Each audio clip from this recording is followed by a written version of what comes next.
आज हम लोग रियल नंबर चैप्टर देखेंगे। रियल नंबर चैप्टर से एग्ज़ाम में हमारा 6 मार्क्स का क्वेश्चन आता है और ये इम्पॉर्टेंट भी है और थोड़ा सा कंसेप्चुअल है, समझना पड़ेगा इस चीज़ को।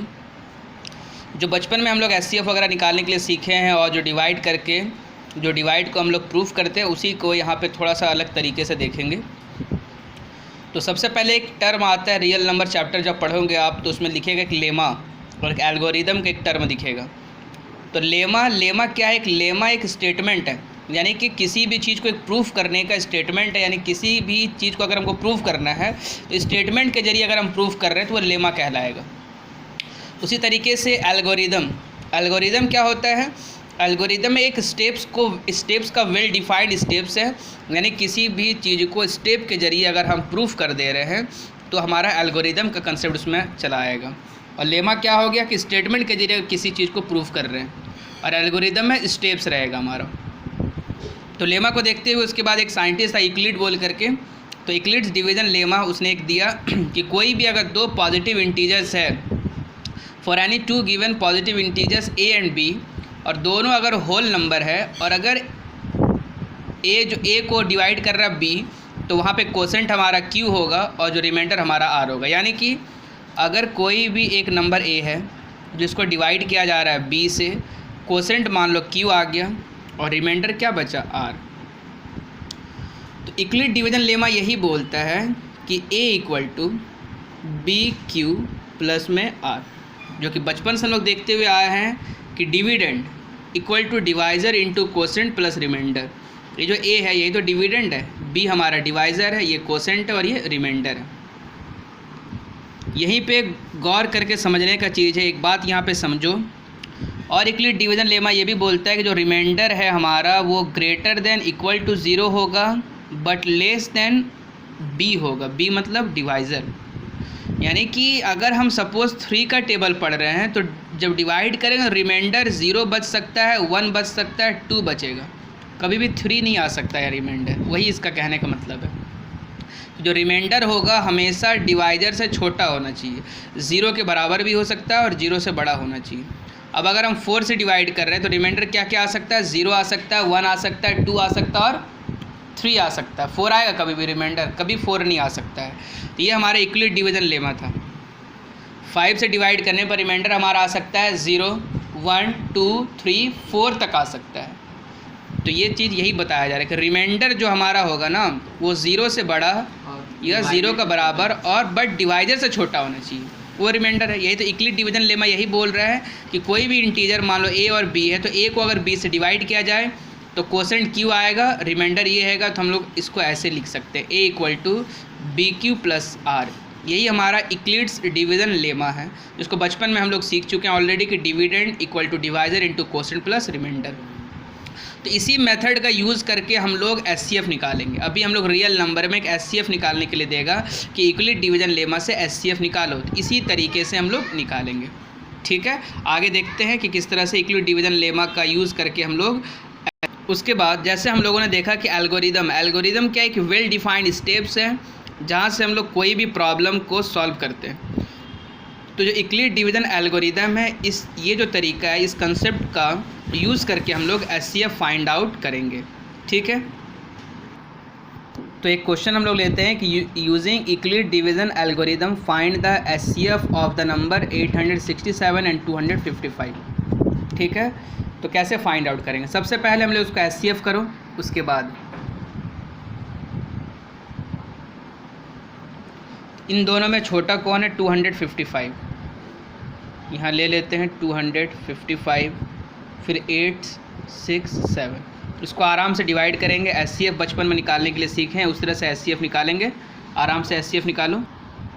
तो ये हमारा एचसीएफ हो गया। जब इस दोनों को डिवाइड करें इससे तो हमारा एचसीएफ क्या हो गया? 51 हो गया। बट स्टेप्स करके हमको दिखाना है। यूक्लिड डिवीजन एल्गोरिदम का मतलब ही है कि एल्गोरिदम मीन्स स्टेप्स, स्टेप के जरिए हमको बताना है, कोई भी प्रॉब्लम का सॉल्यूशन फाइंड आउट करना है। तो इसी यूक्लिड डिवीजन एल्गोरिदम की मदद से एचसीएफ फाइंड आउट करना है। तो अब यहाँ पे स्टेप्स लिखेंगे। स्टेप्स कैसे लिखेंगे, लिखने का तरीका बताते हैं। जैसे सपोज दैट कि आपको फाइंड करना है, सबसे पहले लिखेंगे वी फाइंड एचसीएफ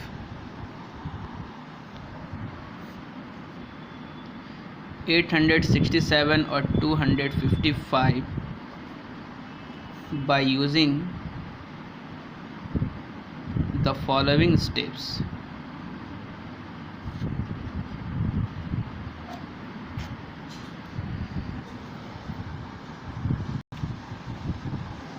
यहाँ देखिए क्या लिखा, we find HCF 867 255 by using the following steps.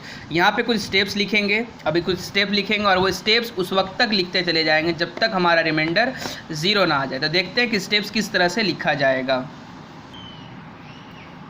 तो ये जो स्टेप है ना, ये स्टेप कैसे लिखेंगे, इस डिवाइड को ज़रा गौर करो। ये जो डिवाइड हम किए हैं उसी को फर्स्ट स्टेप में लिखना है, यानी कि इन दोनों नंबर में से ये नंबर बड़ा है तो इस नंबर को इससे डिवाइड कर रहे हैं। तो 3 क्वोशेंट मिला है और 102 रिमाइंडर मिला है, तो वही यहाँ पे लिखेंगे।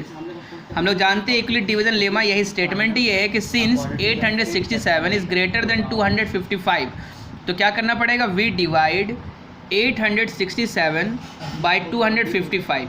जब 867 को 255 से डिवाइड करेंगे तो हमको 3 क्वोशेंट मिलेगा एंड 102 एज रिमाइंडर मिलेगा। हम लोग यहाँ पे देख सकते हैं 867 को जब 255 से डिवाइड किए 3 क्वोशेंट मिला, 102 रिमाइंडर मिला। अभी हमारा रिमाइंडर 0 नहीं है, अभी हमारा रिमाइंडर 0 नहीं आया, इस स्टेप में रिमाइंडर 0 नहीं आया, तो आगे हमारा स्टेप्स बढ़ेगा। तो इसके बाद ये हुआ, उसके बाद लिखेंगे बाय यूक्लिड्स डिवीजन लेमा। हम जानते हैं कि इस फर्स्ट स्टेप में हमारा डिविडेंड है 867, डिवाइज़र है 255, 3 हमारा क्वोशेंट मिला और रिमाइंडर हमारा 102 मिला। रिमाइंडर 0 अगर आ जाता तो ये स्टेप हमारा यहीं स्टॉप हो जाता। रिमाइंडर 0 नहीं आया तो अभी और हम लोग आगे बढ़ेंगे। फिर स्टेप्स 2, फिर यहाँ से लेकर के यही बात लिखेंगे। अब स्टेप 2 में क्या है देख सकते हैं कि 255 को डिवाइड किया जा रहा है 102 से, 2 रिमाइंडर मिला है, 2 क्वोशेंट मिला है और 51 रिमाइंडर मिला है। तो स्टेप 2 में देखेंगे, तो स्टेप 2 में लिखते साथ लिखेंगे कि जो हमारा रिमाइंडर है, since the remainder 102 not equal to 0, not equal to 0, तो फिर क्या करेंगे, जब 0 नहीं हुआ है तो we divide 255 by 102 to get 2 as quotient and 51 as remainder. यहाँ पे लिखेंगे, यहाँ पे देख सकते हैं इसी बात को लिखा गया है कि 255 को जब 102 से डिवाइड करेंगे 2 क्वोशेंट मिलेगा, 51 रिमाइंडर मिलेगा। अब स्टेप 2 में भी रिमाइंडर हमारा 0 नहीं आया, तो एक और स्टेप आगे जाएंगे। तो बाय यूक्लिड डिवीजन लेमा यहाँ पे लिख दीजिए, बाय यूक्लिड्स लेमा।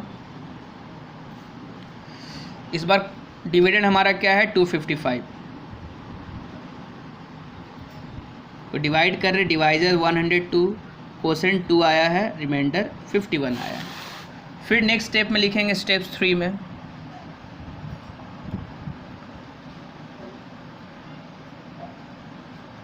सिंस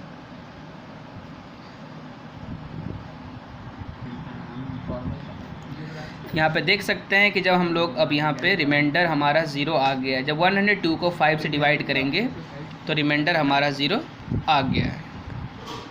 तो अब स्टेप हमारा यहीं स्टॉप हो जाए क्योंकि रिमाइंडर 0 आ गया है। ठीक है, आगे क्या लिखेंगे, तो हम लोग देखे थे कि स्टेप में हमारा रिमाइंडर 0 आ गया था, तो यहाँ पे लिख देंगे since the remainder is 0 so our procedure stops and the last divisor is the required HCF।